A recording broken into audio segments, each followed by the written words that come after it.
Okay, I'll try to do this one-handed with my cell phone. Okay, I finished turning the outside.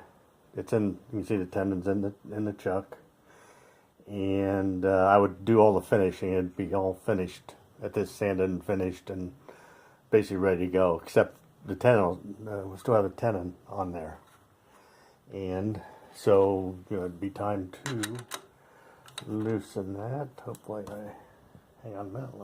I don't want it to fall over and crack. So take it off there. Now, what I used to do is go get the coal chuck, put the coal chuck on, coal jaws, and hold it in like this on the coal chuck. Now what I would do, what I've been doing, is taking just a, I guess a drawer liner. It's padded. Sometimes they sell them as non-slip stuff, but it's just a waffle. Get them in a roll like this at Home Depot, and that's all it is. Then I cut it to what size I need. Okay, so I would take that, put it around the chuck, or the scroll chuck. Reverse the bowl. Just put it right on there. Don't have to do anything else. And it's very important. I didn't on this bowl because this one I turned a while back. You want to leave the center hole. You want to leave that there. Don't turn it off at any time. So that's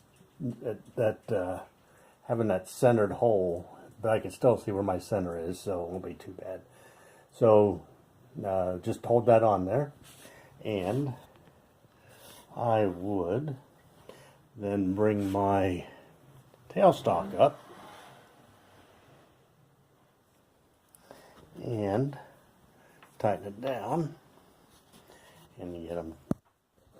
Still try and hold it. So you see, I'm going to bring that up and just bring it in so that I hit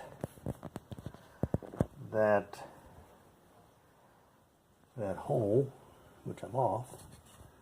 So I just line that up, make sure my live center goes, if you can see it, goes into that hole where I've established that center when I was making the tenon and turning the outside of the bowl, and then just tighten it up in there.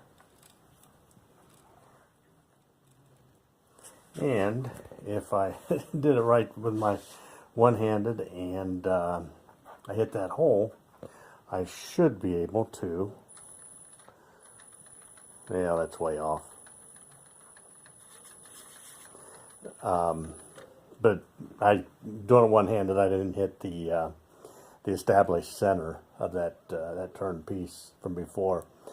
So if you can kind of see, there's the padding in there, that drawer.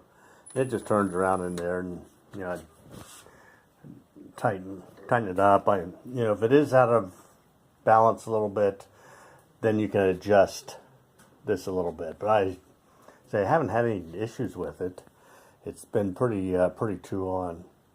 So that's all I do. And then I turn off the tenon and finish the bottom. And you'll turn it down so there's a nub. And then once you have a nub and it's still holding, then go ahead and sand it smooth and put your finish on. And then you take that nub down as far as you can. I had one time where the nub broke off and the bowl kind of slipped off a little bit. I have this,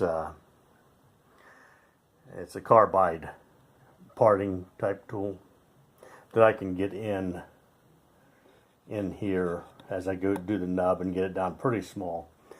But leave the nub on, and then all you do is break it off. Then I use a little Dremel. I don't know if you can see it over there. I have a Dremel type tool rotary tool with a little sanding disc on the end of it, and I use that to smooth off the nub. And you know, there's a little wider picture of what it looks like. That's all there is to it. And then you're finished with a bowl. It saves a lot of time with that setting up that coal jaw. I even have it on a. So this is what I've been using. Is I think you have one too, and I already have it attached. But still, it's time consuming and a pain to get that set up. So that's it.